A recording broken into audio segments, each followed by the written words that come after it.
All right, so my apologies to anyone who is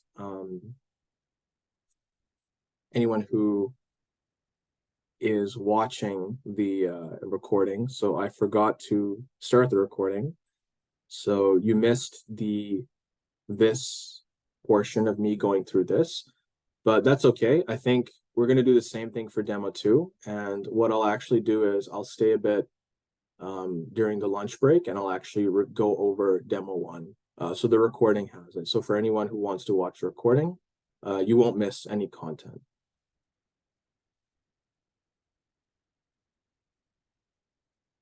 But yeah, I think I need to always have a checklist. Am I recording or not? All right, so let's do this whole process for demo two. So demo two, I see here, let's move that a little bit there. Let's move this a little bit smaller. So I see we have our app. That's good. I'm noticing, though, we don't have any state in this app. We just have this guy. So we have coarse and vertical. Okay. Coarse. And we have, I can stop running this. Just npm run start.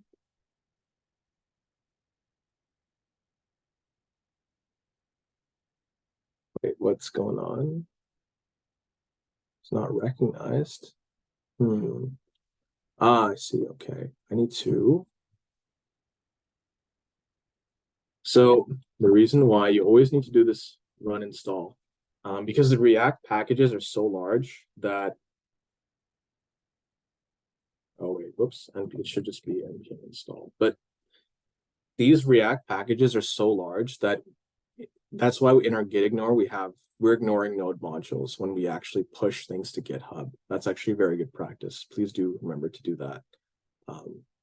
I actually think though, when you use create React app, that's like built-in default. You'll have a git ignore and it'll be ignoring the node modules. But the idea is if you clone it somewhere new or you pull in changes, like I pulled in the demo two, I didn't have it on my computer. I didn't have those node modules, so I had to install them again. So that's why that was not working initially. So now this command should work, hopefully.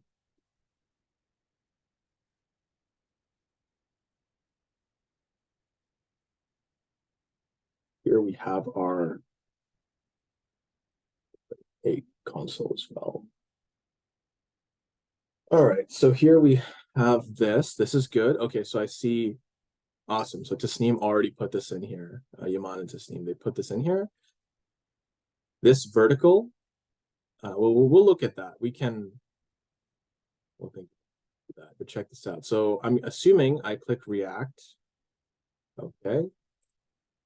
Okay. Perfect. Okay. Awesome. So functionality is great. Styling we can work on, time permitting, but functionality is the most important. There's always going to be a lot of time to do styling and all that. But this is excellent. Okay, so let's look here. So I have app. App has coarse and vertical. Let's check this out.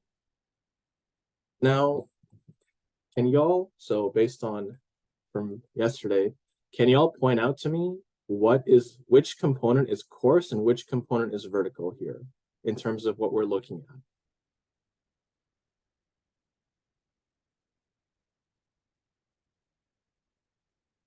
at? And yeah, feel free, you can mention in the chat.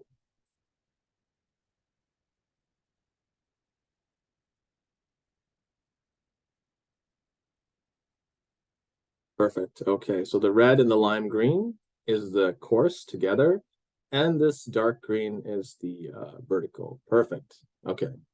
Just so, just to clarify this sort of division, what it looks like. Good.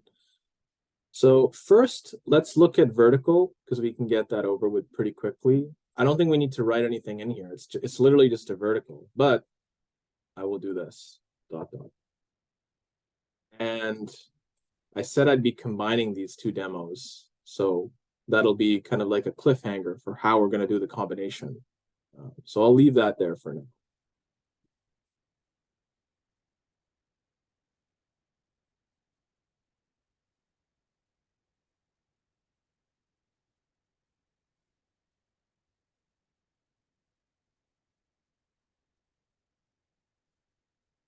So there's that. Now let's look at the course here.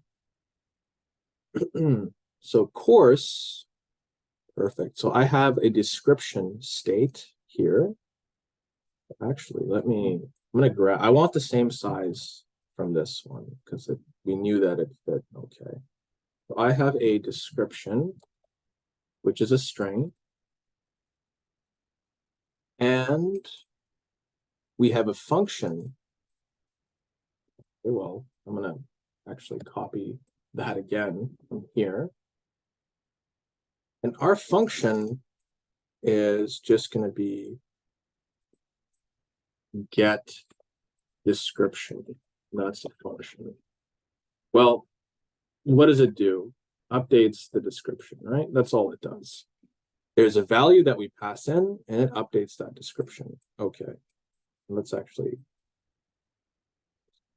here. Dot, dot, dot. Doesn't really matter that much. Okay. We have a description, and then we have a get description. We have a function at the level of the course. Okay, perfect. Now I see here, I'm going to put a space there. We have topics and we have info. So we have topics and we have info. So it is sort of self-explanatory. I think these are good. You can see the power of having really good component names in that the name itself sort of tells you what it is. So those 4 topics, or I think it was 5. Yeah, those 5 topics are here. And the info container is here. Perfect. Now I see that I'm passing in a function. Okay, so I'm passing in this guy as a prop, get description function. So this is now a prop that's going into the topics here. Make that red. So that's a prop. And here I pass in this description. Wonderful. Okay. Now let's look at what's actually happening. So I go into, let's first look at topics. So what's happening inside topics, let's see here. Okay. I have a built-in array of descriptions. Probably descriptions for all of these. Okay, and I have an on button click as my props. Okay, so this is a slightly different style. Usually we were doing, we would actually just put it here, but this is a different way of doing it. So it's good to show that actually there are multiple ways of doing it. So we have this. What Tasneem is doing here is I believe he's destructuring these props so he can just grab the on button click, and that's why he does that there. If this was not here, I believe he would have to do something just like this on the work. Yeah. But this is good. That there. And then I see that, okay, so these are being treated as buttons. Each of these is going to be treated like a button. And this on click, that is an event listener that happens on click of the button. On click of the button, we do this. And I see what's happening here is, and I will actually,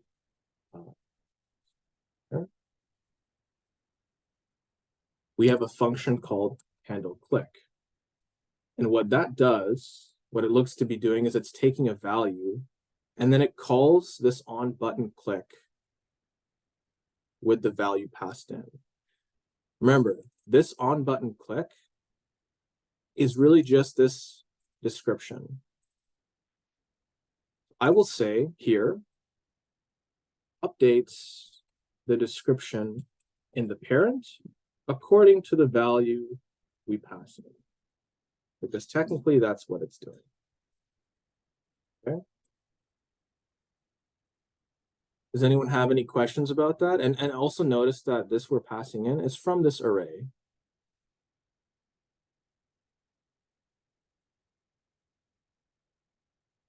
Okay, no worries. On button click is this. So what I would actually do, I would say here on topic click.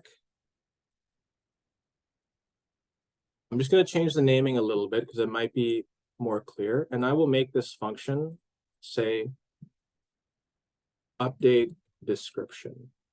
And it takes in a value. Well, maybe let's say new description and set description. I'm going to change this as well to description. Actually, no, that's okay. The shorthand is fine. And I'm just going to say new description here.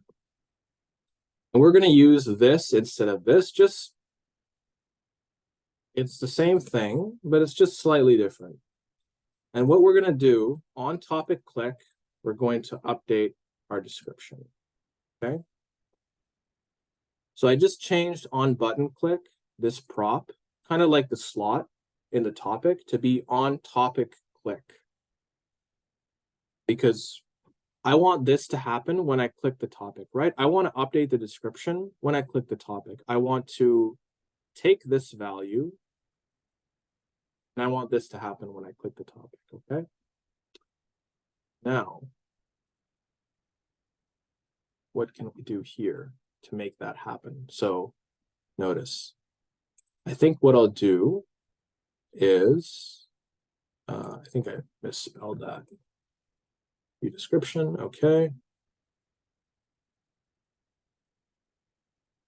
And then here, I think I'm just going to put on topic click, okay? Now, I comment this out. Well, let's keep this here. This is actually a better way to do it.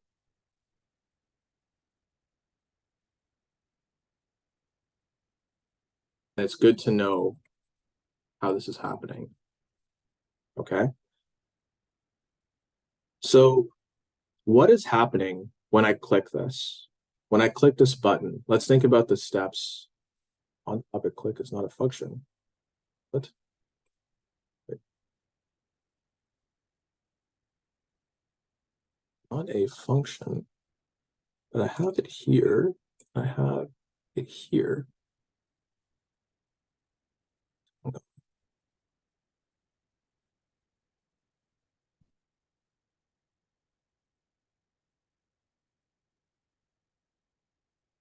And I'll click.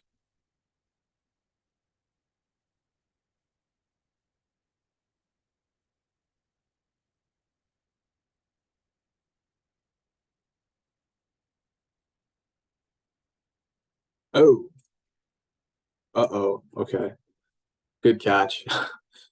So as you can see, that's okay. It should be lowercase. I messed that up. So let's see here. So I just changed that just so it's a bit clearer, like what we're passing in. This on topic click. This is just a slot, and into that we pass in something that we want to happen when we click the topic, which is updating description. Now here again, because it's a slot, it's kind of like a slot. So whatever is inside of it is what's going to happen. But now we've done something different, and I think it's good that Justine did this because this is actually how it's properly done, is that we actually want a new function in this on click here. And that's what's happening here. See that? And when we do that, I think we do need to have this here. So what's happening here, on click of this button, I'm calling handle click, and I'm passing in the description I want to show, or the description I want to be updated to. Handle click is in the same component. And when I'm here, I call the function I passed in. Is that idea clear? Does anyone have any questions about this? On handle click, I call the function that I passed in to this component, which is the topic click. And I pass the value from here into here. And that's how basically this thing gets called, which updates the description.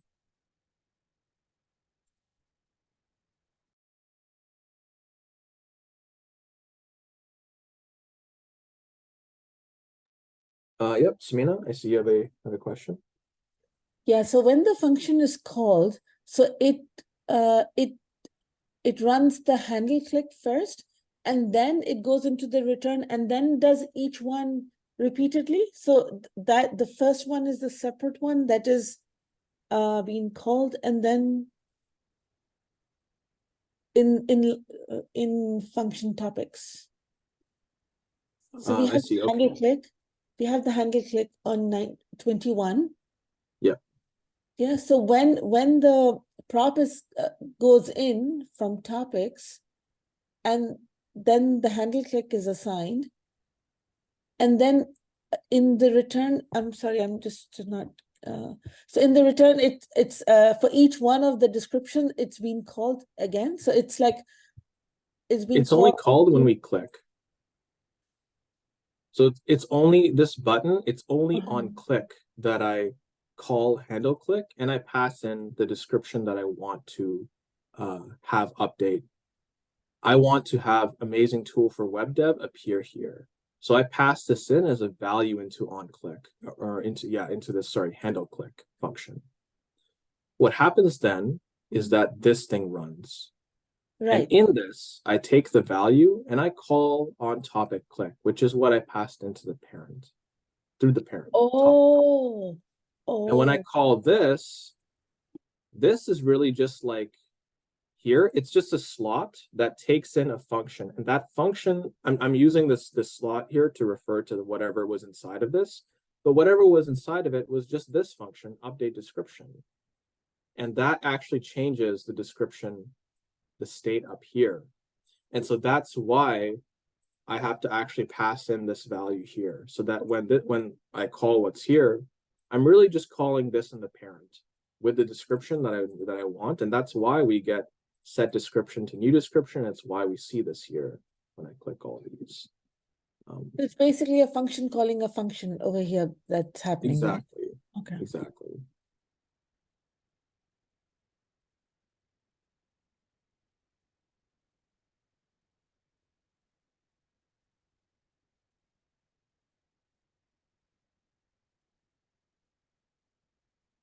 Okay, let's see. There are quite a few questions, but let me go through these. All right, so I see one. So for example, when React button is clicked, the value in the handle click becomes React. And that is, I'm not sure what you mean the value in the handle click becomes React. But when you click that button, the value gets passed into handle click. So we can see it here, right? This description, that's the description from here, right? So that gets passed in to handle click here.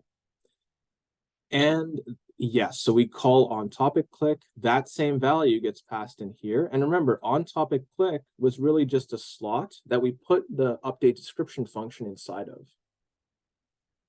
And that update description function is really just this thing here. And so this here, this is the same thing as the value. The name is different, but it's basically just the value. It sets the description to that value. Yes, so another way to do it would be to give each topic an ID. So it can automatically detect which topic being clicked and pull the corresponding description based on that. Let's see, let me think, how could we do that?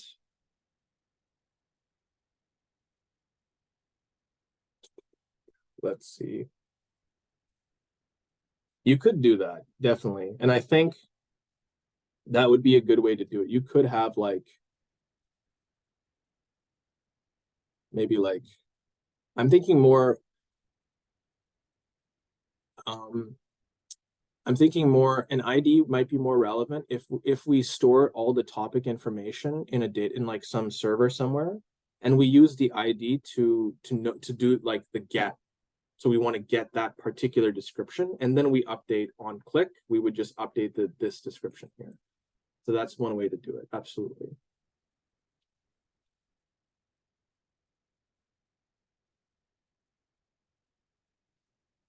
There are a lot of different ways we could do this. Absolutely. And you'll notice, like, as we proceed, you know, each of us, we have instructors, we have our own coding styles. So how we do things is different, and you'll see like that there are different ways to do things. There's not just one way to do it, you know.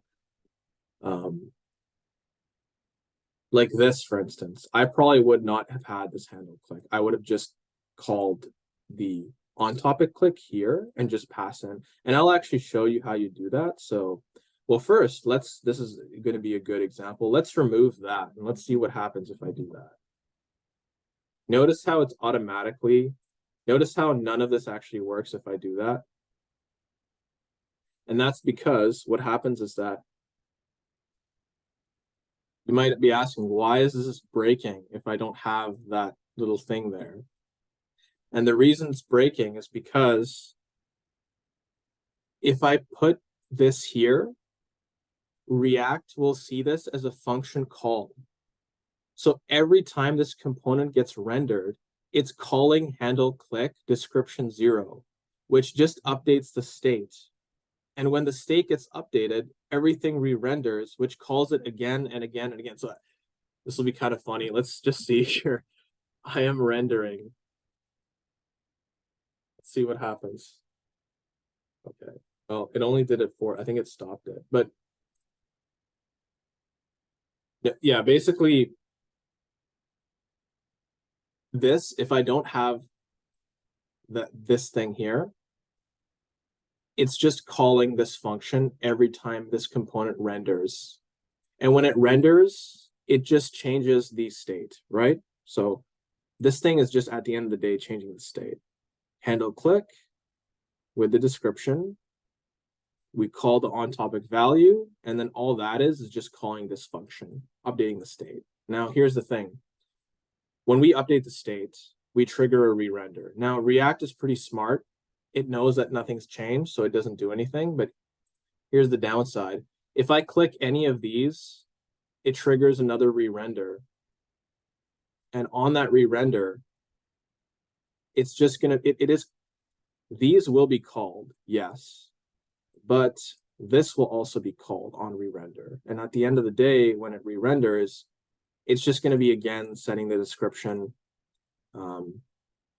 Sorry, when I click this and it re-renders, yes, temporarily, like if I click this here, temporarily, this is set to great language to integrate with HTML, temporarily.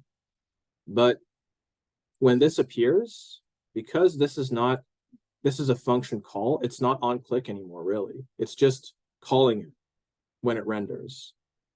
Then it just changes this back to amazing tool for web dev. So let's see what happens. If I get rid of that, I think because this is rendered after, I think it should change to great language to integrate. Yeah. Notice that this changes, now it looks like that. And that's because in the order of what is rendered, this guy is rendered sooner. So this call is happening sooner. Handle click description 1.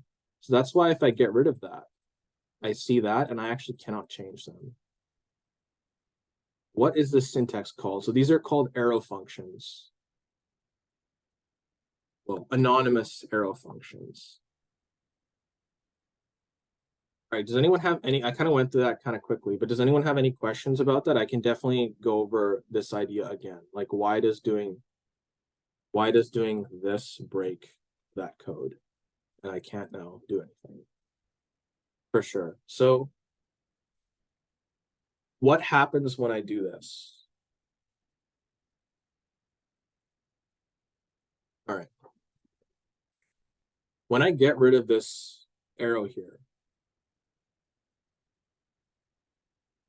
well, first I'll mention, when I have that arrow there, when I have this here, everything renders, and whatever is inside this renders as a reference to a function. And what that means is that on click, only on click, I will call this function. Okay? If I don't have this arrow syntax there, and I'm also calling, the more important thing is I don't have the arrow syntax, and I also, if I have this here, like if I do that, then it won't happen. You might remember remember over here in demo 1, I didn't need to worry about that because I wasn't doing anything complicated. Notice that here in this form, I didn't need to do any of that. I could just do that, right? And the reason I could do that is because I wasn't passing anything in. When you need to pass something in, then you need to use those those brackets, and you need to specify parameters here. But I wasn't passing anything in. I was just calling a function on change. So that was fine. Let's not save that. But because this has become a bit more complicated in the sense that now we have to pass in the description to this handle click, right? We have to pass in what we want it to update to. We need to have this bit here. We need to have those brackets, and we need to say what is the parameter that we're passing in. So is that idea clear? The fact that we actually need those brackets and why we didn't need it before.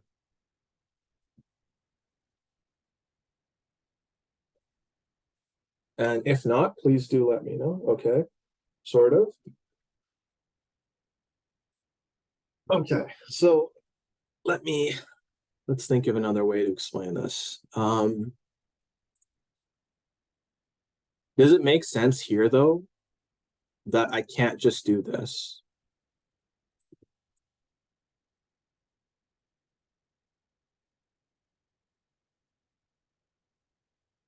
So why can't I do this? Look at the function handle click. It takes a value, right? It takes a parameter. So I can't do that.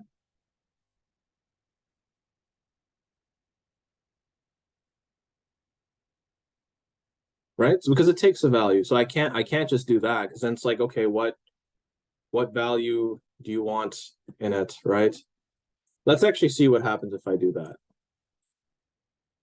And yeah, nothing actually. So let's see, on click HTML, check that out. Everything breaks. Well, why is that actually breaking? Objects are not valid as a React child. Okay. Because I don't know if it recognizes this. What if I have this?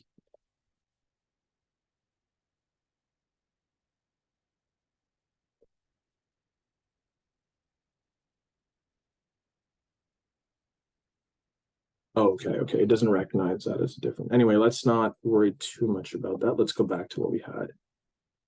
Or, okay. Yes, I'm not referencing any value. So I actually need to pass something into here because my function takes in a value, okay? Now, but why am I now seeing tag-based language, and why can't I change anything? What is going on? That is very strange, right? So here's the thing.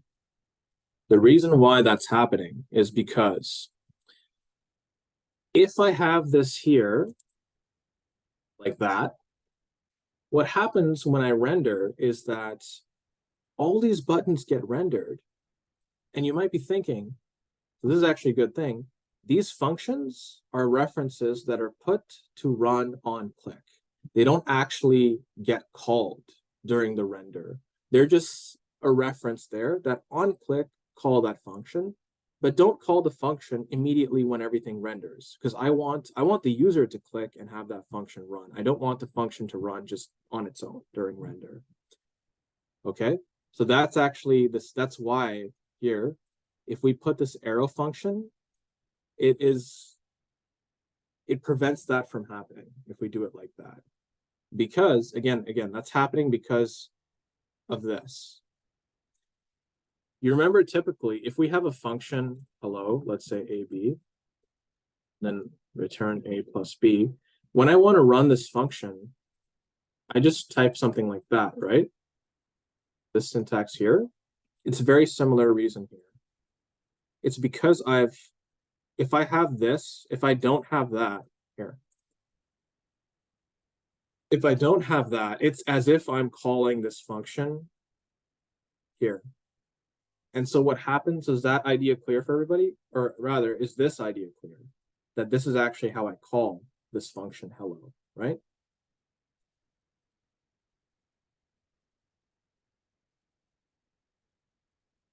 If it's not, please do let me know, and we can go over this section here.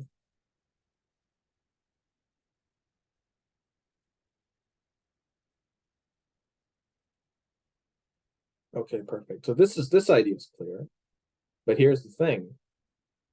If I write that here like that, I'm writing in the onClick, I'm saying call this function handle click and set the description, update the description to be tag-based language. Now here's the issue with that. Every time this thing renders, it's going to now call this handle click. Only this one, because I'm basically missing the arrows, this arrow, and it's pretty much just like a function call. And so every time everything renders, when this button renders, I end up calling this handle click, which ends up setting the description. That is why here, if I save this, notice that I see that there, base language. And actually, every time I click, it doesn't matter. Even if I click these, it doesn't change. It doesn't change because now, yes, temporarily it will change. When I click this, if I click this last one, what happens is that, yes, this handle click is called. Great for visualization. This is called. On topic click, great for visualizations passed in, which means that this is called. Update description, new description. We set the description, great for visualization. When I set description to great for visualization, I update the state. I trigger a re-render. Everything renders again. When that happens, this is going to render again, which is just going to call the function handle click description to, which is going to change what is here to tag-based language. That's why if I get rid of that, I cannot change it, and it always looks like that. And actually, you can see here. Check this out. So if I click this, we'll see 4 renders, or maybe not 4. We'll see quite a few instead of just seeing 2 of these. So this is the default behavior. The default behavior, I click that, is 2. Okay. If I get rid of this, we can see, oops, save that, refresh this, delete that. Okay. If we get rid of that and I click this redux, it's now rendered basically 3 times. And that's because, again, the first time I render, so does everyone get that so far? I can explain why it's 3 times and not 2 times, but that's less important than why this never changes, even though we click these. Does anyone have any questions about that? If you don't understand, that's fine. I can explain that again as well. It's not a big issue.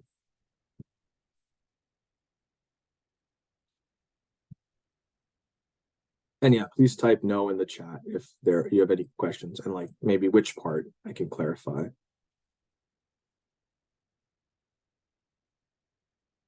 For sure. Okay, I'll just quickly go over it one more time, and then we do have to move on because I have to implement the next demo. This bit here or this bit here. Okay, well, first, does this bit make sense here? If I type this,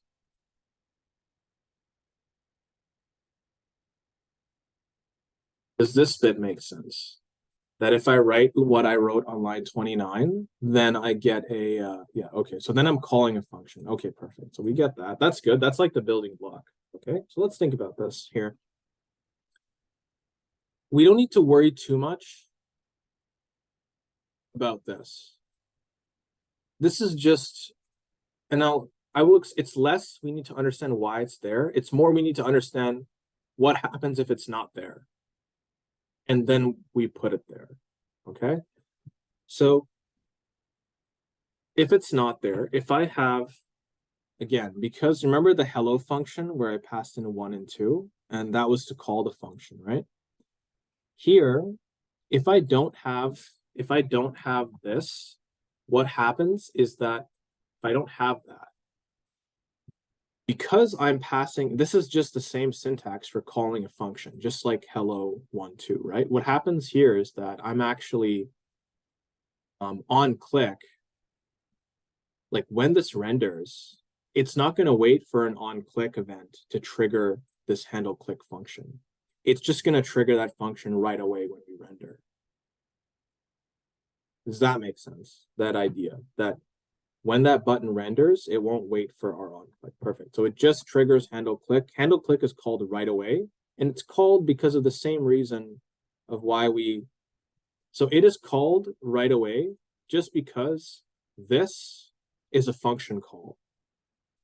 And when we have here, when we do this syntax, this sort of arrow syntax,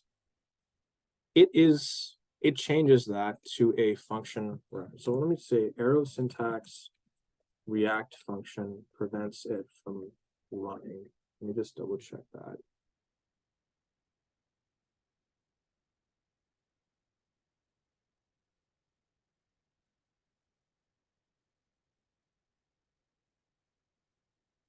Right, so the best way I could explain this would be that when we put this here, it's as if it's not a function call anymore. It's a reference to a function. So the function's not getting called when it renders. It'll only get called on click. And that's something like there are more, I think it's like JavaScript specific syntax of why that's actually the case. Right. So yes, but it depends on how we write what's inside of it. If I just write if I get rid of this and I just have here, this is just a function call. And when everything gets rendered, it's going to like read this and it's actually just going to call this what's inside of it, regardless of whether I click or not. That's why I have to actually put these syntax. I have to put that there. The reason why I have to do all of that is because, again, because I put this bit here, this description too, because I'm passing something into this function. That's why. If I wasn't passing anything into it, like, let's say I did this, print name, just do that. Oh.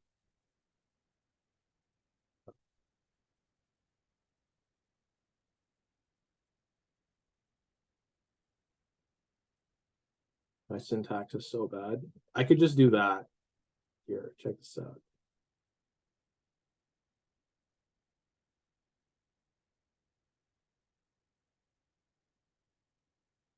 Here I'm fine, right? You can see hello. And that's just because this function doesn't take in anything, whereas this one does. So here, it's okay. If I do that, it's the same thing. But if I have to take in a value, that's just a convention, okay? Undo that. Let's go back to this. All right. And that's why when everything renders, if I get rid of this, and now I think now I can explain why is it rendering 3 times? Why is it not just rendering once? I think that's a good point. So if I do that here, like that, I have my handle click description too, right? So now it makes sense that when React renders all of these, more specifically, when it renders this, it's like, oh, I need to call this function. And when I call the function, then it triggers or it updates the state, this description, because I'm calling handle click, I'm passing in the description I want, tag-based language. Then I call this function that I passed in as a prop on topic click, which is just this thingy here. I update the description, which is a trigger for a re-render because description is the state. And then it re-renders everything. Okay, does that make sense? That what that is doing on its own. Okay, perfect. Now, here's the thing. This is the thing here. If I click React, notice I get 3 renders. Why do I get 3 renders? Okay, when I click this React, the first render is like this. Handle click is called. Amazing tool for web dev is passed in. And then this function on topic click is called. Amazing tool for web dev is passed in, which really just means this function has been called. And I update the description to amazing tool for web dev. Here's the problem though. When I update that description, I trigger a re-render in the state, right? Because description is part of the state, so a re-render is triggered. That's these first 2. I am rendering, I'm rendering. Okay, that's the first 2. Well, sorry, the first one is the initial load of everything. This second one, my bad. So this first one is the first time everything loads. Then, okay, so then I clicked that button. So let me see here.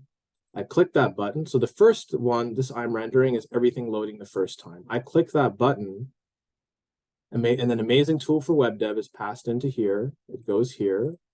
It comes here. So I'll go into why it's rendering 2 times each, but let's just assume these 2 are 1 render.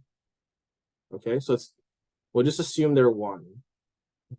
Now, I get this amazing tool for web dev because I clicked React, right? So it goes here, I update the description, I update the state, which triggers another render. So then I get, again, I'm rendering, but here's the thing. When I render, this is all rendered again, right? But the problem is when I render, even though I update the state to the description to amazing tool for web dev, when I get to this button here, when I render this, oh wait, I'm calling handle click with the description tag-based language. It's like, okay. Even though the description should be amazing tool for web dev, and it probably is for a very short period of time, I immediately during the render am calling a function that triggers it to render again. And then basically tag-based language, we eventually get here, we update that, we trigger another render. But here's the thing, it doesn't infinitely render, and that's because you might be thinking it's going to infinitely render because on every render, I'm calling a function that just makes it render again and again, right? But it doesn't actually do that, and that's because React is pretty smart. After this last render, it will realize that this description is not changing anymore. It's staying the same on each render. It's just being changed to tag-based language over and over again. So it will only, after this, it will not render it again because it'll realize that the value you're changing it to is the same value that it was before. So it won't render again. All right, I hope that's kind of like why when we do these, we get those and nothing changes actually. It just stays the same here. If there is a change, yes. All right, so I see a question here. Why is it rendering 2 times? So that is because we are in React strict mode here. We can see that, my bad, here. React.strict mode. And what React.strict mode does is it actually makes everything render twice. And the reason why we do that is because there's something called the documentation will explain more about what React strict mode is, but there are certain patterns we follow in React, like setting state. Like, why do we set state using that particular convention? We don't just automatically change the string to whatever, or the state to whatever it should be. We have to use set state and pass the new state in. That's one thing. There's another convention with like, well, that's actually one of the more important ones, but we render twice just so we get the same render, like we get the same appearance no matter how many times we re-render something. And so that is actually, I won't go into too much detail about what that is, but it's very important in React for it to be, well, they're called pure components. And what pure components mean is like, regardless of how many times we render it, it still looks the same, given the same input. And that's why the strict mode will render it twice, just for it to test that for us. Because if that's not happening, then something will probably break if it renders twice with the same value. It won't get the same output, and we'll see that. We'll see an issue with that. So it does that kind of artificially to make sure that we're following its conventions. And I think on Monday on Monday I'll try to bring in an example that shows that more clearly. Like, I'll artificially have a bug and then show that if I don't do strict mode, I will not have noticed that bug. All right. So I think we are more or less almost done with this here. Okay, so let me actually commit this.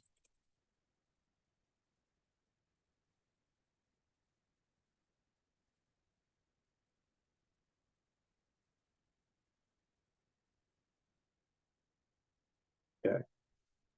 So I'm thinking about what to do next because we don't have that much time, but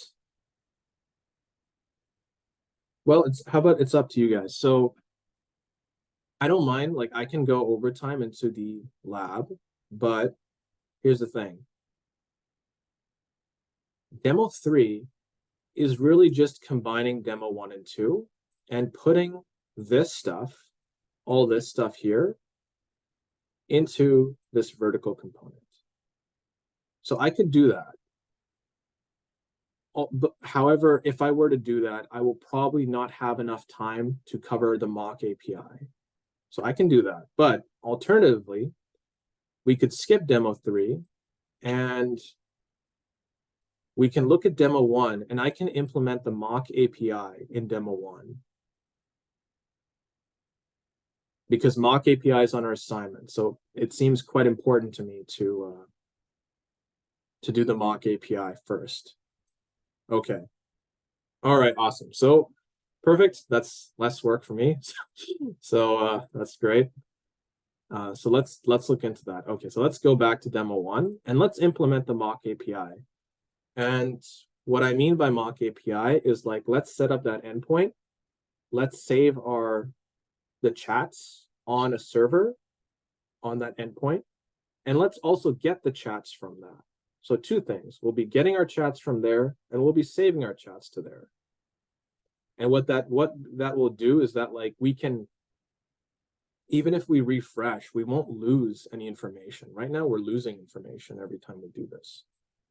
Let's go back to demo 1. Okay, let's run this.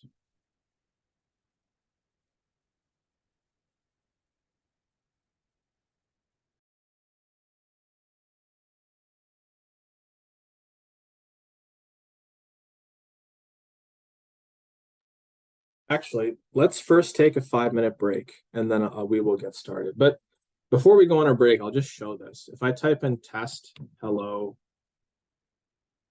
okay, right?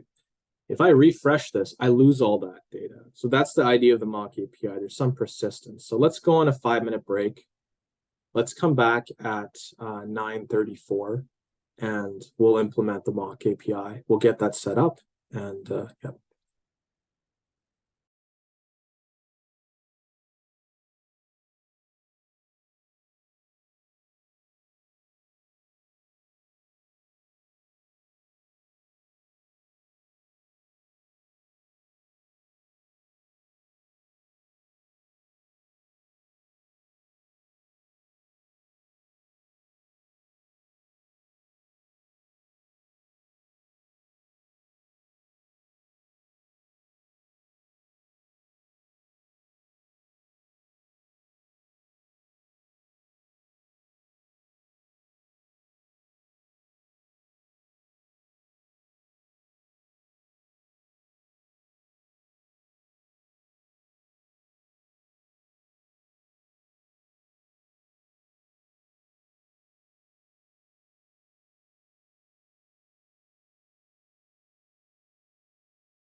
All right, we are back.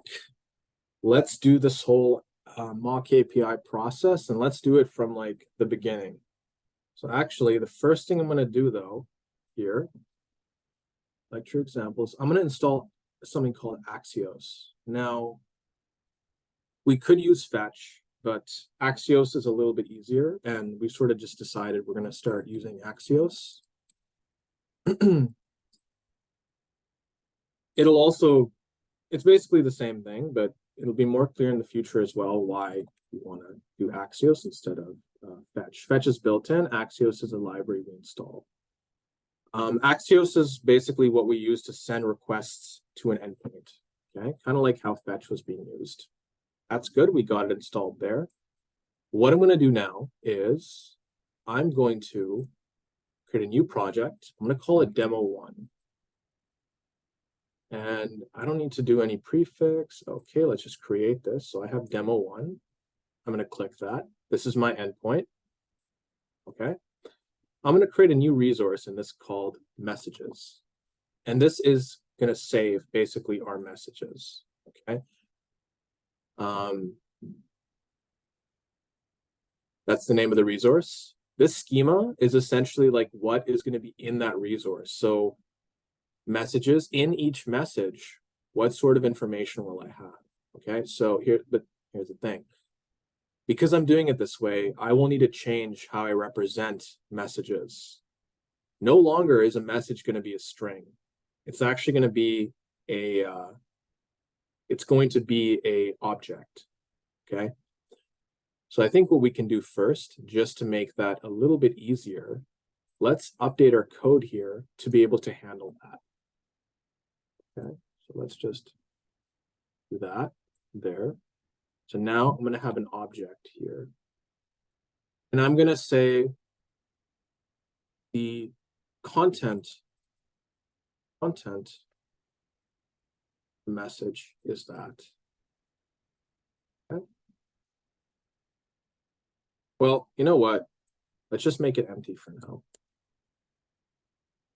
But the idea is that the message, our message is going to have ID and it's going to have content for now. Okay. Let's not worry too much about the ID, but let's just think about the content. The content is what is actually like the substance of this message. Okay. So we'll worry about what's happening here in the future. But let's go into, this will actually change how our chat works. Because now this element is an object. It's not a string. In the object, because here I said that the content of the message is we can access that in the object using content, right? Because every message will just look like this. ID, let's say 1, content, hello, right? Is that clear? My messages are now going to be objects of that form. And I will use content with this object. I'll use this content to access that string, right? So here what I'll do, I will actually say ID is element.id, or rather, do I have to put key? Yeah, element.id. We'll go into more about what this key is later, but let's not worry about that now. Actually, the key is just a way for us to, it's a way for React to be able to like distinguish between messages. If you have many of them basically rendered at the same time, you kind of want React to be able to tell the difference between one message to the next. And so that's why it uses key to do that. And because we're going to be able to guarantee that the ID of every message is different. Okay. So then we'll put that as the key. Let me actually change the element to the message. Oops. Message.id, content is message.content. Now, right now, nothing will actually render if I refresh this because I don't have any messages in the start. That we'll fix that very soon. Let's actually make this resource in our MockAPI. Let's get rid of all these. So this is like the schema here. This is basically what is inside a message object. Okay. We already decided that we have an ID. That's fine. That actually comes built in. And then I'm going to have a content. That's the field name. And the value is going to be, let's see here. We'll use this faker to come up with something. Is there anything like conversation or chat? Talk? No. Let's just see. Well, maybe I'll find something funny to say.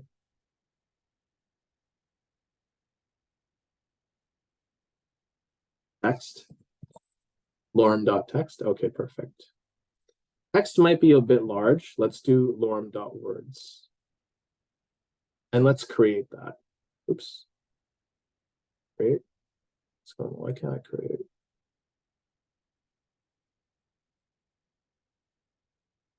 Oh, messages. There we go. So I've created that. Now here, I can notice that as I move my cursor along, I can basically preset the number of messages I want. Right? So if I do that, and then I click data, I can see what these messages are. So I have content and I have ID. It's just an array. That's basically all this is. And these are my messages. Let's make it like 5. And now let's just set up getting them from this API. So this is my endpoint. And actually, if you want to see what it should be, if you click edit here and you scroll down, you see these get like this is slash messages, slash messages, and then ID and so on. So these are the specific endpoints you would use with that request to get that. So messages just means this base URL plus messages. If you send a GET request to that, it'll work. So let's do that. So I think the first thing I will do is we mentioned about wanting to like hide the API, right? So here, let's just put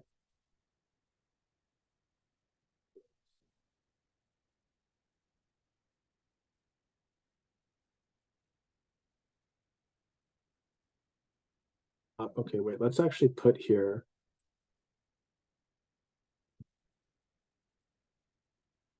services. I'm going to make something called services. We'll go into that more. And here, config.json. Here, I'm going to put my actual API key.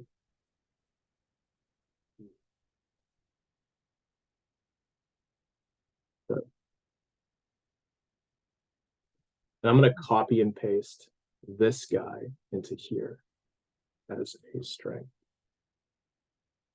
Can I do this export default? No, I don't think I can. I have to import it. That's okay. Let's import this and console log it.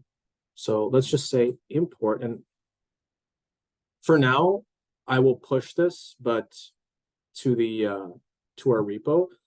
But I think this is the idea when we're saying to like hide something, is that you put it in something like this, and then you can add git ignore, and you would do it like this. So git ignore is from the root, and I'm inside. So from the root into src into services. So it would be like this. Services config.json. If I save that, this should disappear. This like the green thingy. Maybe I need to do that.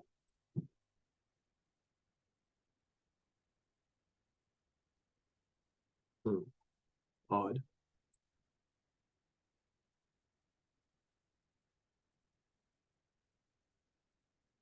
Let's see here.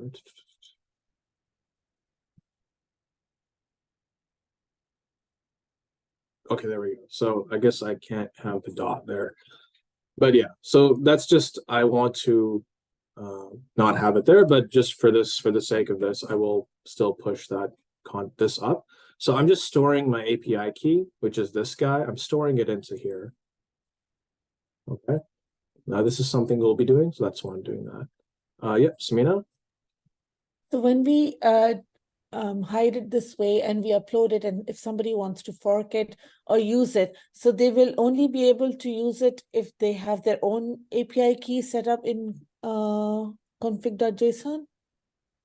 Yes, assuming that they set up their project exactly the same, such that our code works. But we hide it just because sometimes the API key costs money to run, to send requests to, and we don't want everybody to get access to that because there are better ways to hide it, but this is just as for this the easiest way kind of to do that. So if you're evaluating our program, then you will have to set it up.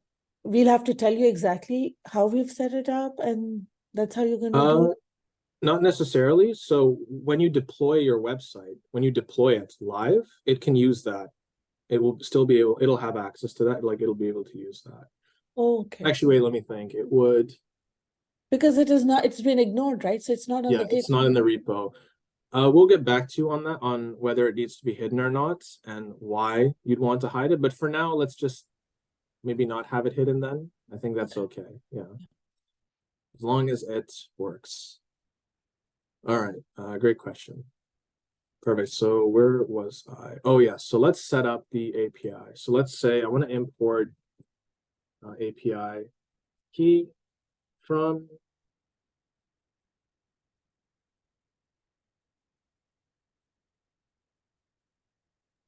I hope this will actually import properly. Okay, what if I console log my API key? Should not import from default.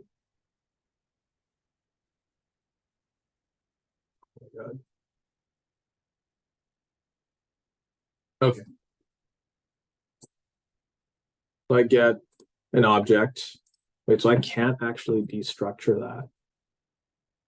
Should not import the name export in from default. Okay. I do need to look over these, like, because these are kind of. What if I just call this?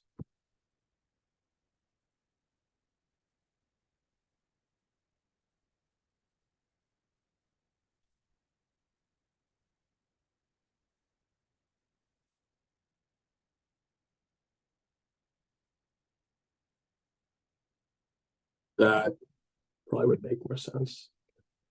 Okay, so now notice I'm actually getting the API key. So I have that here. That's our key. I'll let that out. Okay. So here's the thing. We need to, the first thing we need to do, yep, Samina. So the first thing we need to do is actually, we need to set up a use effect. So what that means is, oh no, that's okay. So what that means, a use effect is basically something where we want something to happen but on the first render. Okay. So I think I covered this before, but I will just do a very quick review of use effect here. Let me just close that. Okay. So I have use effect. This is basically like, I want something to run on the first render. So I'm going to use that there. So I use that array brackets just exactly like initialization. So that initialization will be my get, like my fetch. Like I'm going to get at everything. So we have that. Let's also import Axios.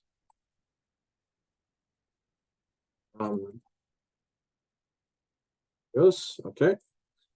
Here, let's make a function. And let's call it get our data.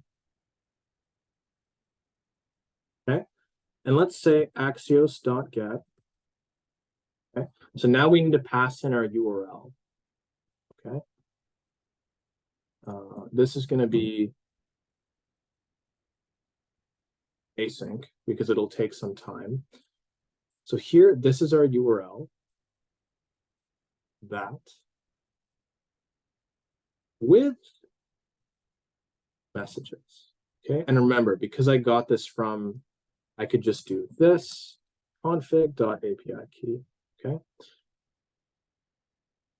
And let's just do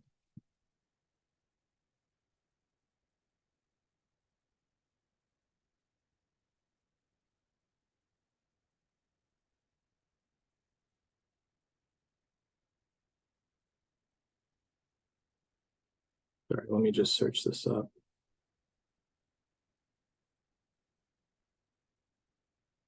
Our request is axios.get, and then we're going to say request the dot then. We could use a dot then here. Response console.log. Let's just console the response. And let's call our get data here. So I'm just going to console log it. I'm not going to do anything with that data.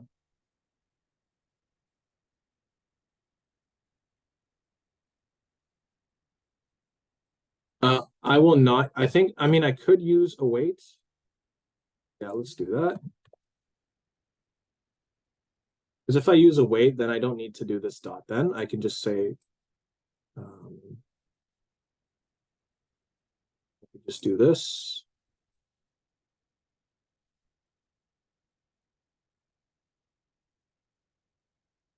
Okay, so the dot then I will, so that I think that was explained. I do want to try to finish this in 10 minutes, so I will just very briefly say that dot then is just the, if we don't use async await, we can use dot then. It's sort of just like we're saying, if I get rid of that there, right? It's just saying dot then when this this is a promise. Axios.get is a promise. So it's just saying dot then when the promise returns, then do something with it. And then that's what this is. And this stuff inside is just a callback. It's like a function, hidden function. When it returns, then take the response and do something. But we're gonna shy away from that syntax, and I'm just gonna have that wait there. And then let's, sorry, what did I have here? Yeah, this is await, and then let's console log our data. Okay. So check this out. On first load, oh, it's okay. Don't worry. I will actually, maybe during the lab, I can add some links to those things. Notice this. What is this? This is, so I'm gonna refresh and see this. I'm getting my content, exactly. I'm getting these 5 objects. So in my get data, I could just say here, so I have my response, right? So here, what I can do, sorry, one sec.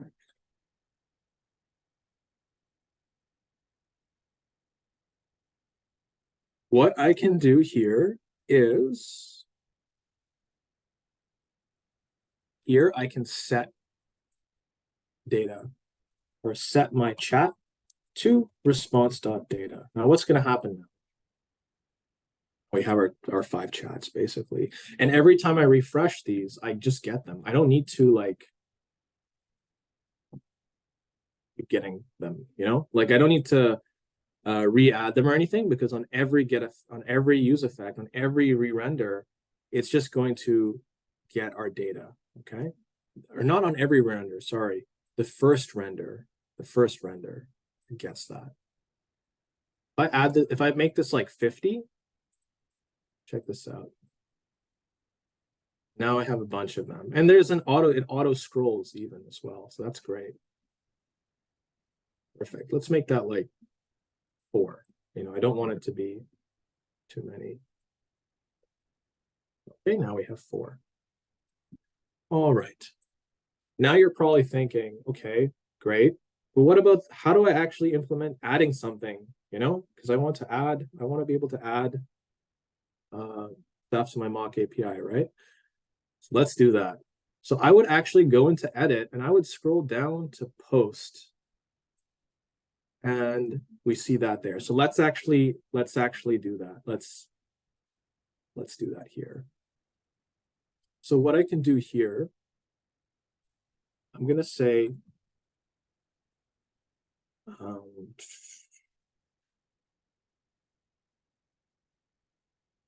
create message, or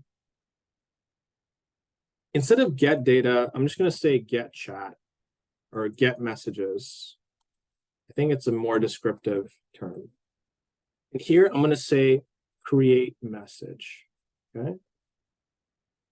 Now, what this create message is going to do, we're going to take our message, which is just the what we want to send, right? And we're going to do, well, I think this is important. See here, I have messages, and then I have some mock data. So actually, it's the same thing, slightly different. Oh, instead of a get, it's going to be a post. So that's one thing. And as well, in a post, notice that I have the URL, and then see this data with a question mark. What that means is that the next parameter that I send into this post function after the URL is going to be an object. And that object will have the information I want inside of it, okay? So I will actually just do this. I will say, again, because this is content, I will create a key content, and I will put the message. This message will be a string that's passed in. I will send that like that. I want to, what just happened? To do that. I want it to all be inside of like one. Perfect. And then, right, so once I create the message, that's fine. And I don't really need the data, the response.data. So that's fine. We're basically done there. So I can actually remove, let's see here, actually remove this. Exactly, because we will do that, but I will actually do that separately, because each of these, I want them to be their own little thing. They're only doing one thing. They're only posting, they're only getting. Here in this is what I'll actually change. So what I'm going to do here, we don't need to do any of this anymore. What we need though, we need that message. So the first thing I'll do, well, I'm going to make this an async function first. Can I actually do that? Function. I think this. I want to make it async because I want to be able to await.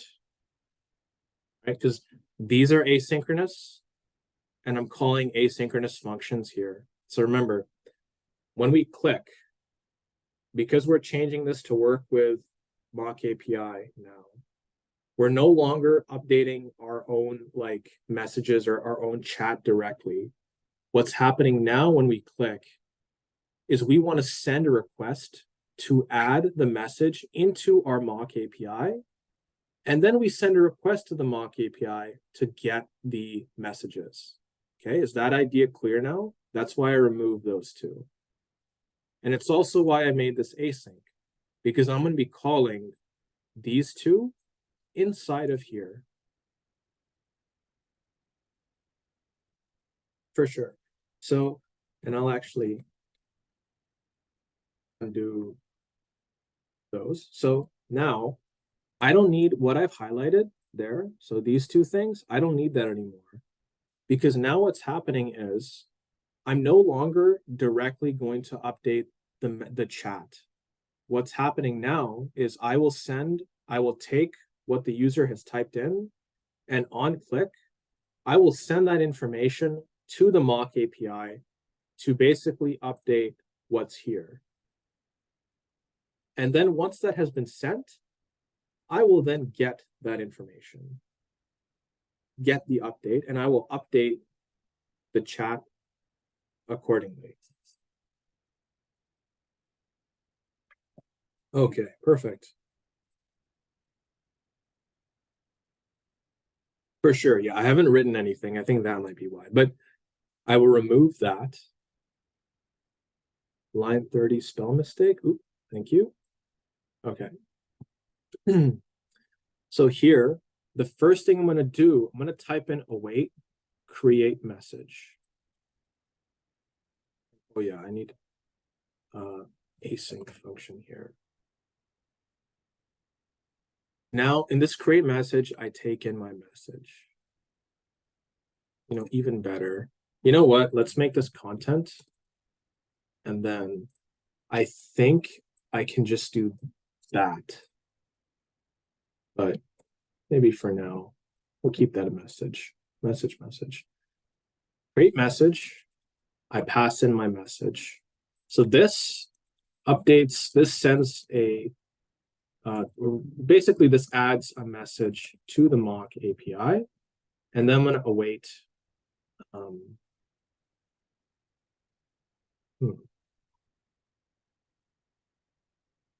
I will do this.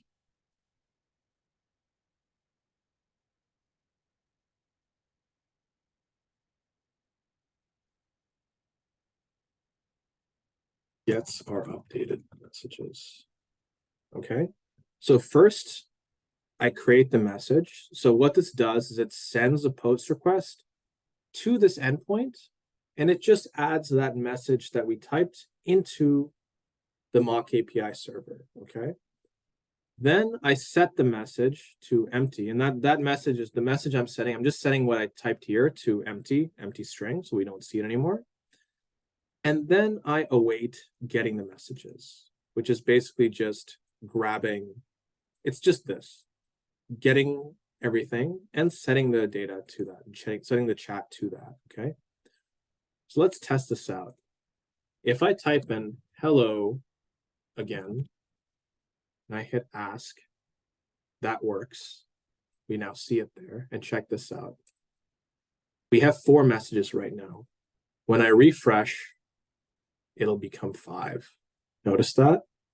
And if I click data here, I can now see that in there. Does anyone have any questions about that? Because that's sort of the bulk of what this is.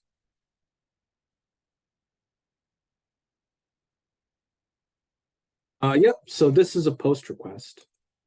Creating the message is a post request. Getting the messages is a get request.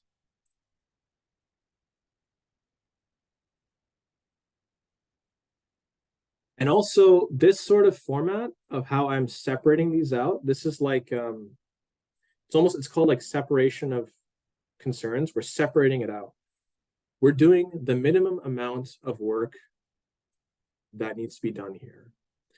Technically speaking here, I could also have the get this thing be called, but it might be, there might be like issues with that. It's just the function name is create message. So I only really want to create the message.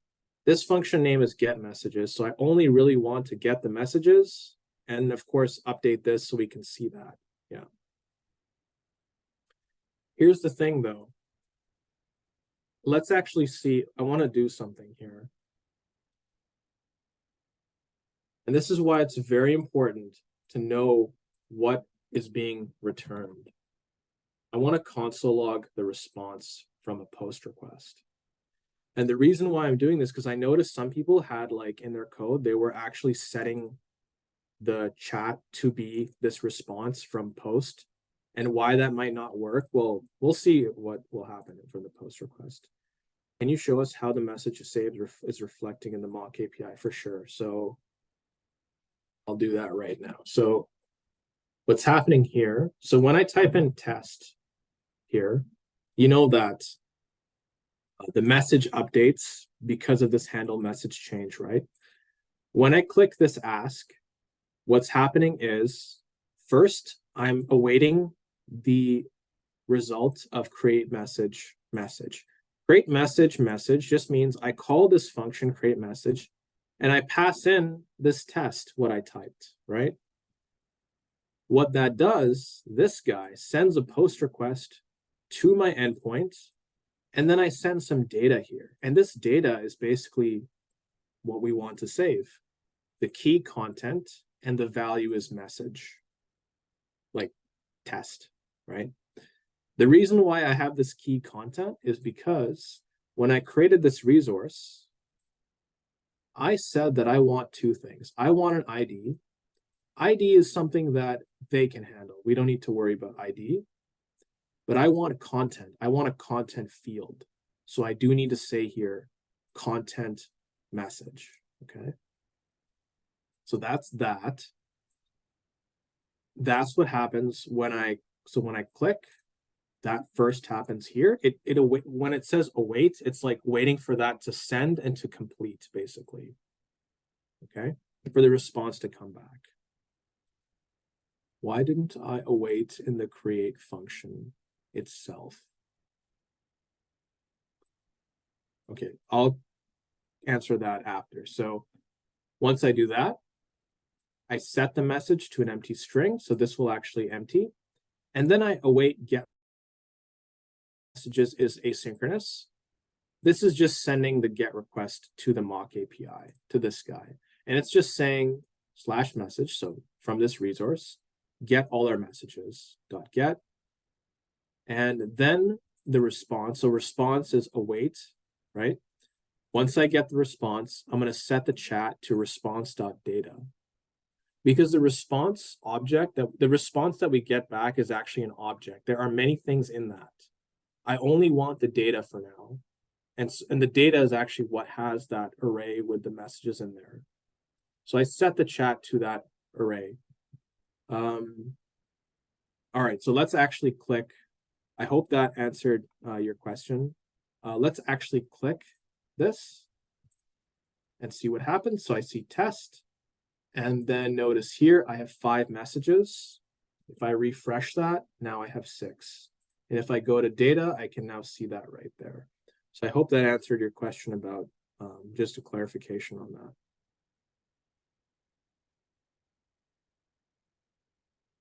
Right, Hannah, great question. Any render will hit the API URL 3 times, which will cost a lot. So no, so it won't. Okay, so the 3 times, that is specific to how that other demo was working, okay? The reason, and it'll actually only really happen once in the beginning. And that it'll only happen once in the beginning because I've put these array square brackets in my use effect. So it's the initial render, the initialization will get my messages. And then every time I add a new message, I will get them once because of this here. But it won't happen 3 times successively on one action. It'll only happen 1 time per action.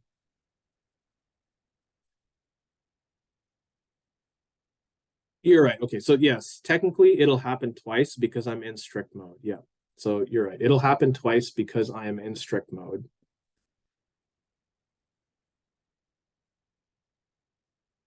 But it'll only happen twice. It won't.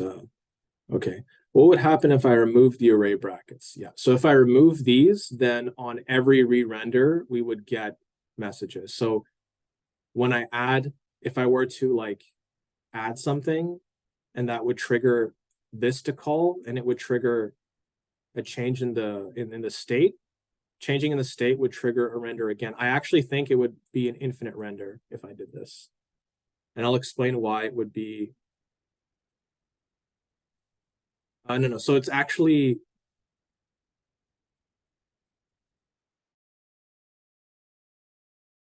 every action.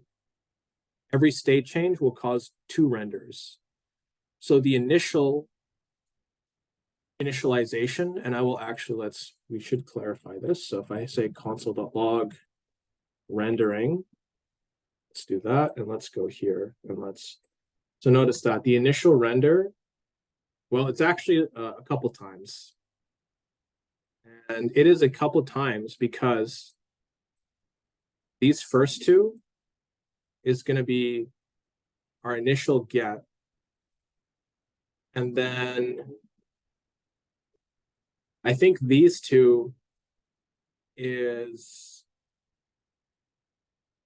yeah, I'm not sure why it's rendering 3 times, or why, well, 6 times, but yeah, 3. I'm not really sure why.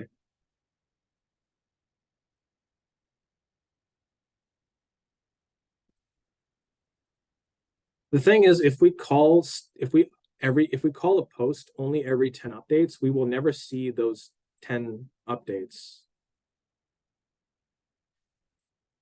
So this is interesting that it's rendering, well, out of strict mode, it's rendering 3 times, even though we don't have a post request. What I think is happening is that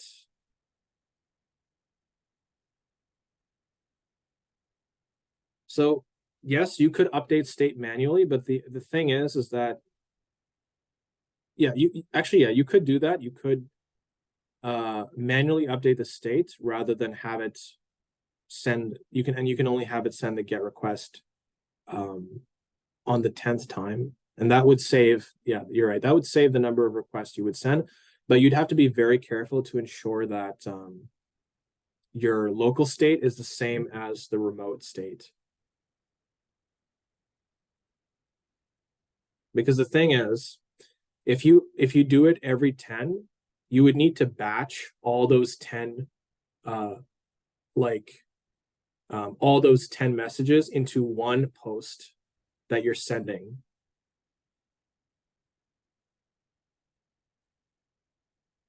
But that's definitely doable. When I say batch, I just mean like you would put all those 10 into like one together post request to send. I think you could probably send multiple messages, but I mean, we can go into that later. It's sort of outside of the scope as far as at least this part is concerned. But yeah, let's see what happens if I actually remove this. Now I'm thinking it will infinitely re-render. And it won't. Yeah. So the reason why it's infinitely re-rendering. Oh yeah. Uh-oh. Oh shoot. Okay, I need to put that in because I think that there are. Yeah, I think something broke. Oh God. Okay, let me cancel my app.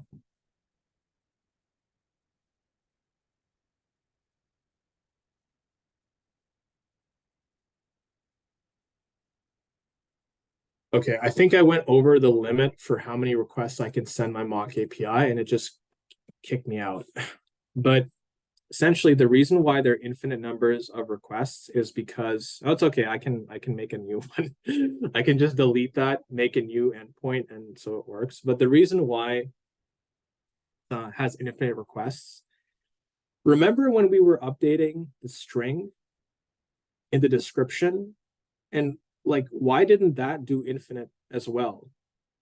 Because we were triggering a re-render that changed that state to the same string, but it just stopped. It didn't actually keep changing it to the same string over and over again. We're changing it to the same array over and over again. The reason why it's not the same, so it's actually different. Even if we get rid of this and it keeps getting it, the content of the array might be the same, but the array is actually a different object. The content is the same, but the object, it's an object, it's actually different. It's a different object. The content is the same though. It's treated in that way. And that's actually why it will keep infinitely spamming and redoing that over and over again. Whereas if our state is just a string or something, it's called a primitive data type, string, Boolean, number, like that. When we have these render updates, React is smart enough to know it's going to be like, okay, this is probably not, we don't want to do like infinitely render it. It's not changing. So let's actually just stop the rendering.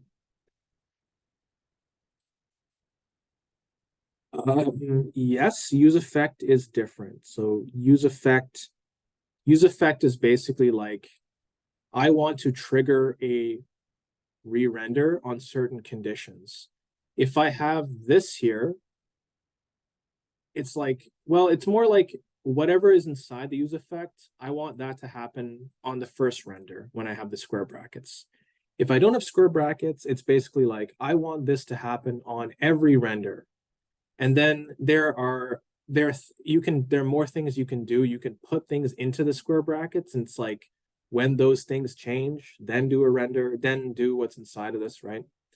And then use state is just a hook that we use to initialize a state. And the documentation that we provided goes more into detail about like what these are, especially use state.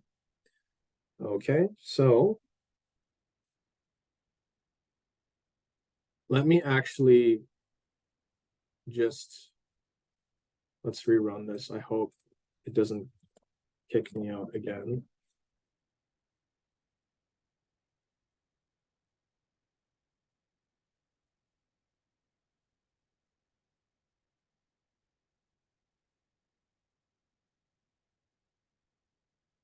We'll see if it's, I'm gonna get an error. Oh yeah, yeah. Oh wait, no, okay, it worked now. Okay, perfect. And notice that we still have these hello again and test, basically, because it's been saved here.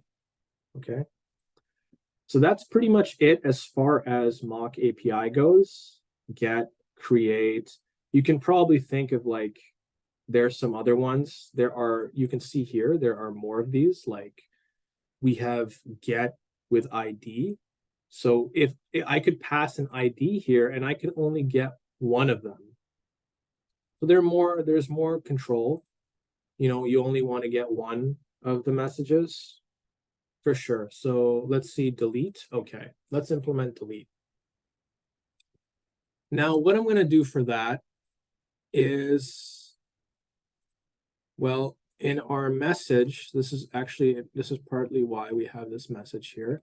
I'm going to put a delete button here for now. I'm just going to say delete. We'll worry about the implementation later. Okay, so we have a delete button. Okay, perfect. Oops. Okay. Here, remember, content is, okay, so I have key message.id, I have content. Okay, I'm going to actually do this, because now I want access to the message inside of it. Okay, and we'll understand why. Oops.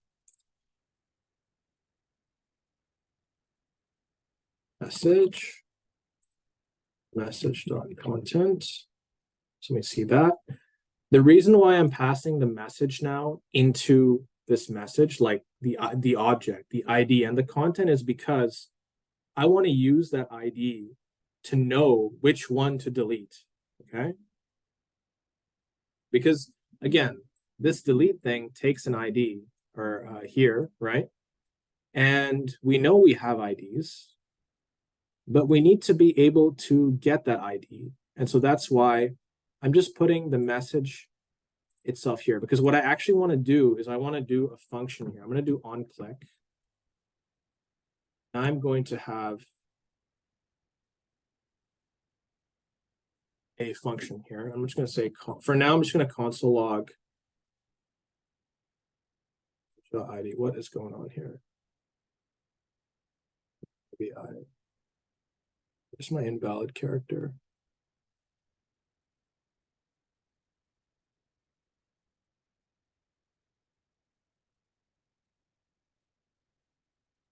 Let's go.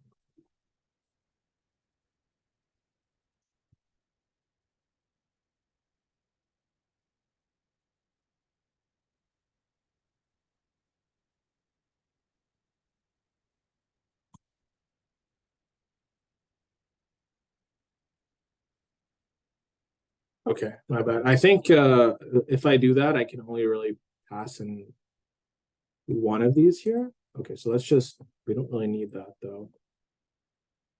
So let's see. Get rid of that rendering.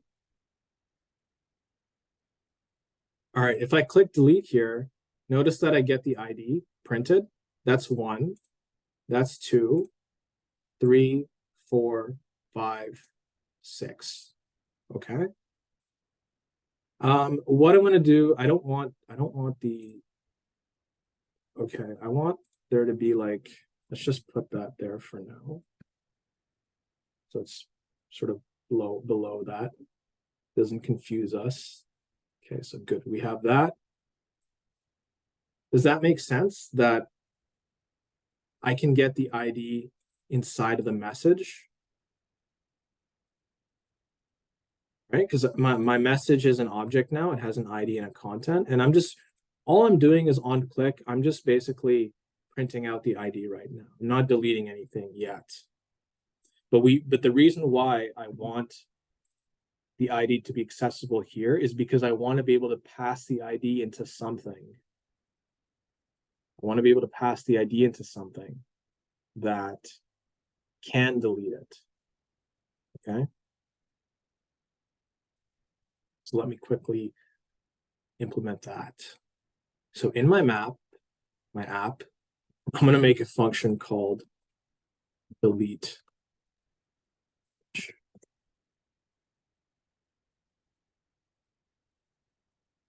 Actually, let's make an async message. Let's pass the ID. And well, for now, let's get rid of these. We'll go into that. We can go into that later. We're going to await axios.delete, and it's basically just going to be the same thing here. Wait, axios.delete, and let's look at the format of our request. What does it want? It wants /messages/ID. Perfect. Yep, exactly. So we're going to do that with that there.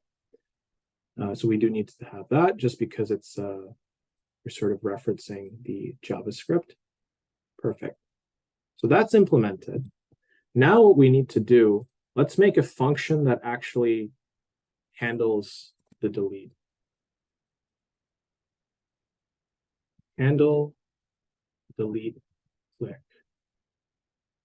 Okay. Prevent default action. Now we're going to await the delete. Okay, so actually here, I'm going to have this function. I need the event, but I also need the ID, right? Because I'm going to delete message. I'm going to pass in the ID here. Then I'm going to await get message. I'm going to have a get request. This deletes our message on the MockAPI by ID, and here gets our updated messages. Okay, so that's that. Now we need to now send this handle delete click to basically here, right? So let's actually do that. So now I'm gonna do that. And here I'm going to do on delete click, handle delete click. So now this guy is being passed down into the child. Okay. Now let's go to chat, and then we'll say on delete click. And then here I'm going to do the same thing. Well, I'm just going to have the same name. On delete click. Click here. Passing it all the way down to the child. Now my message here.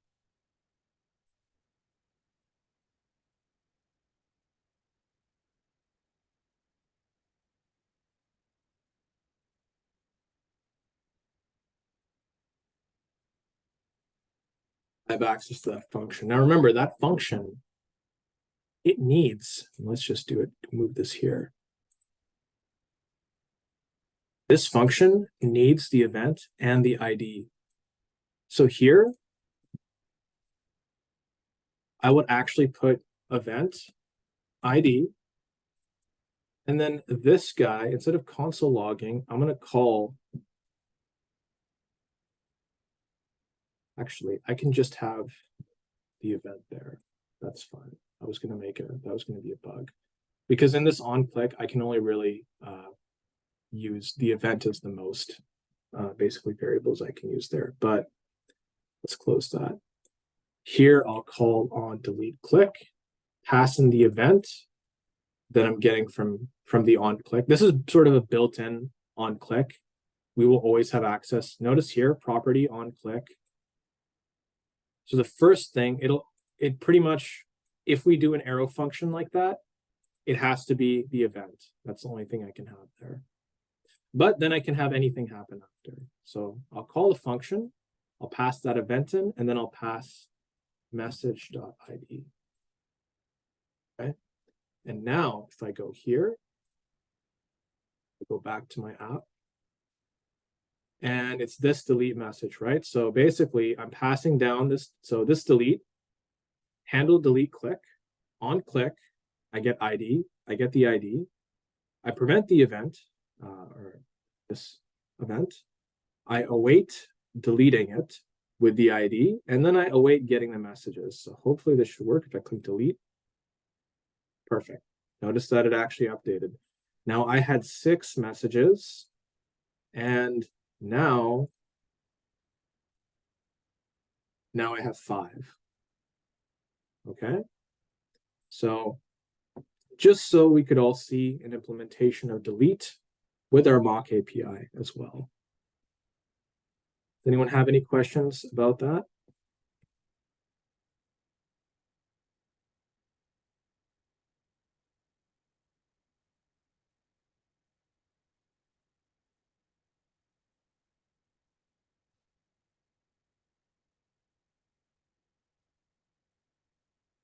And if not, feel free to type no in the chat, and then we can, then we'll go on office hours. Okay, perfect. And then, yeah, we'll go on our, let's have like a 10-minute break, and then we'll start office hours, and we can take up any questions.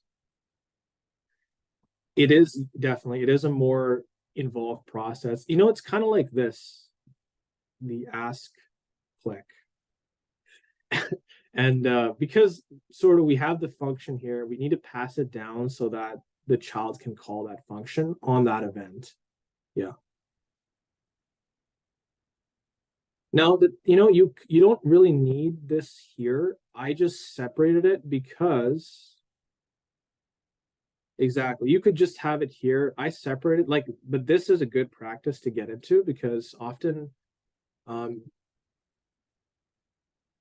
you would actually move all of this to a separate file, maybe called like message services or something.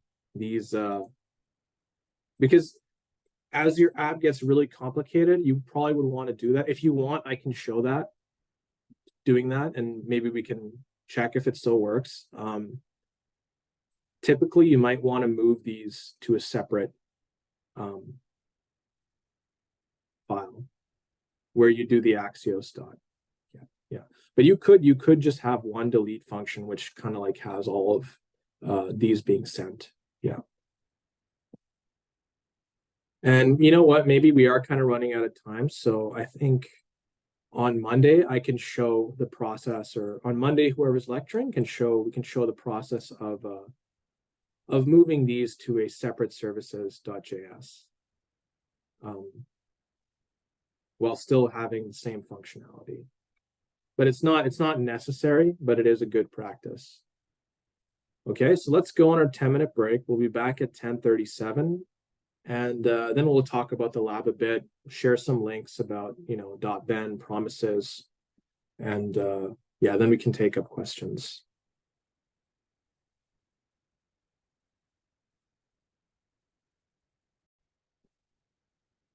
All right, so those of you who are watching the recording, we're going to go over demo 1 because what happened is that I forgot that I was not recording when I was describing an overview of what our demo 1 is for our project. So let's do that. So, this is a new version. Let me switch back to our old version. Okay. Don't worry, you'll see the new version when we get to that. So actually, if you watch the rest of the previous stuff, we'll see that. So I'm just going to do a poll from main. Okay, so let's just go over our demo 1. So first I'll go over it here. I'll just describe what our demo one was doing. So the idea of our demo one, we don't really need to worry about all this extra code I added in here. The most important thing, though, to realize is that this is our structure, our component structure. So we had an app, we had chat, message, and form. And let me actually run this so we can see that. And cd demo one. I'm just going to run that. We can take a look.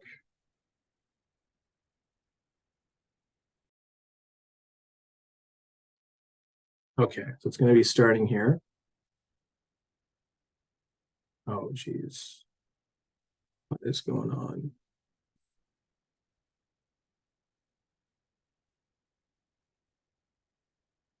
So it's just not. I see. Okay. Yeah, there's some naming things. Oops. Okay. So we did make some changes, and I think you were there for those. Basically, all we did, so this, the whole thing is the app, this whole thing, and maybe I can show you here our element. So this whole thing is the app. Notice that I have, well, these four, these are the chats. So let me just do div class name chats. We can actually, it's separated out as a div. Now you can see this chats, and then these are the forms. So let me add that in as well. So we have form. Let me go into the form. The reason why I'm doing this is just so we can see it on the now notice that this sort of follows with the structure. We have an app that has chat and form, or the chats, basically our chat history. App, chats, and the form. Okay, so now it's more clear, these two things. Okay. So now let's talk about state and props. So there were a few things here for our state. So as we mentioned earlier, we have chat, which is an array.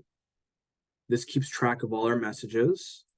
And we have message, which is a string. And the idea with that message is that the message is what is keeping track of what the user is typing into the input.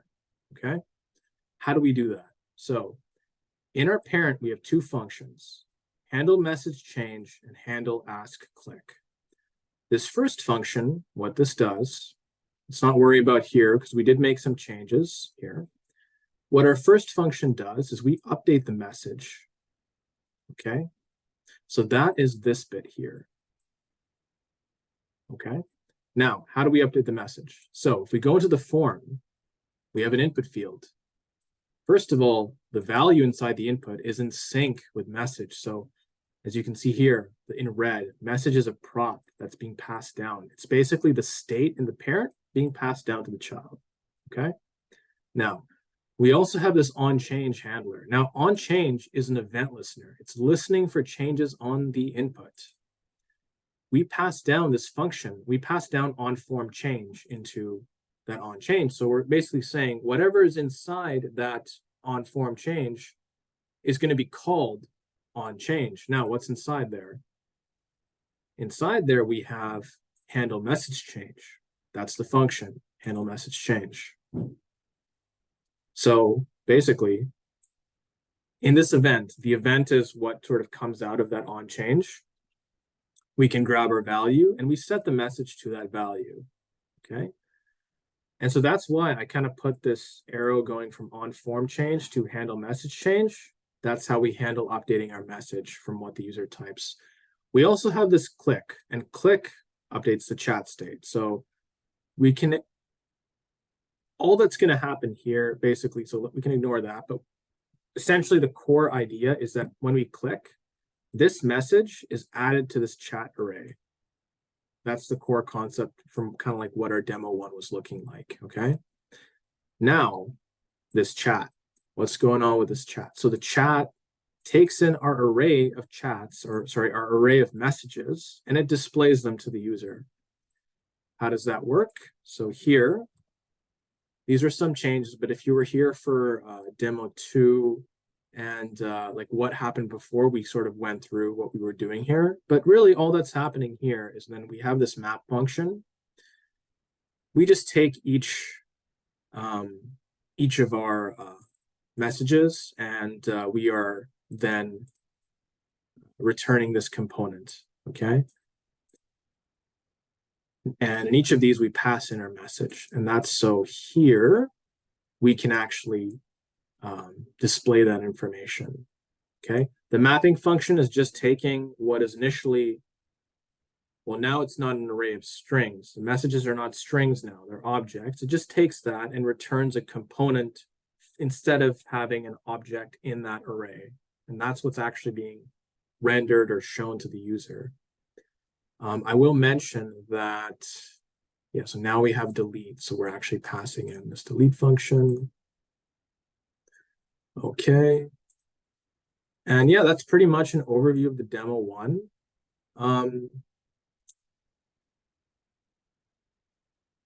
For given the changes that we made. So if you were watching from demo 2 to then I went over demo 1 earlier and we added a bunch of other things. We basically set up the MockAPI. So I thought that I would, before ending, just go over the demo 1 once again with those changes. And yeah. And actually, if anybody in lab has any questions, do let me know, because your questions might also be what people who are watching the recording are asking or wondering about. So do let me know. And yeah, if not, then I will end the recording here.